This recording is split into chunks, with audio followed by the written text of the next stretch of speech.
Hello friends, आज आम रेसवाश cough syrup विषय जानिबा जहाकू आम सुखिला खास बा ड्राई कफ को रोकने व्यवहार करिथाउ। यह हूँ एक सुगर फ्री कफ सिरप। तो यही रेसवाश कफ सिरप्र लाभ कौन रही, साइड इफेक्ट कौन, ताहा सहित एथिरे कौन उपादान रही चलतु जानिबा। यही रेसवाश कफ सिरप्रे क्लोरोफेनिरामाइन मालेट एवं लिवोड्रोपोजाइन नामक दुईटी सक्रिय उपादान रही जहाँ आमको थंडा एवं सुखिला खासरू आराम देइथाए।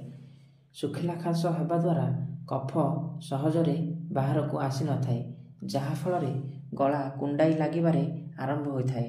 ताहा सहित गलारे जंत्रणा मध्य सृष्टि हुए। एही एलर्जी समस्या को रोकिया पई एही कफ सिरप को व्यवहार करा जाइथाए। एही रेसवाश कफ सिरप आखिरु पानी बाहरिबा, छिंकिबा, नाकरू पानी बोहिबा किंबा गलार अन्यान्य लक्षण गुड़ी को दूर करिबारे साहाय्य मध्य करिथाए। साधारणतः एही कफ सिरप किछि मिनट मध्यरे काम करिबा आरंभ करिदिए एवं एहार प्रभाव किछि घंटा पर्यंत रही थाए। नेक्स्ट जानिबा एही रेसवाश कफ सिरप्र साइड इफेक्ट कौन रही। एही कफ सिरप व्यवहार करिबा परे किछि किछि लोकन को साइड इफेक्ट देखा जाए, जेपरिक बांती लागिबा, मुंड बुलाइबा, कन्स्टिपेशन हेबा, निद लागिबा, पाटी सुखीजिबा, एही भली किछि समस्या देखा जाए।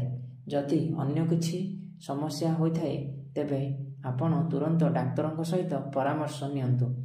नेक्स्ट जानिबा एही रेसवाश कफ सिरप किपरि व्यवहार करा जिबा उचित।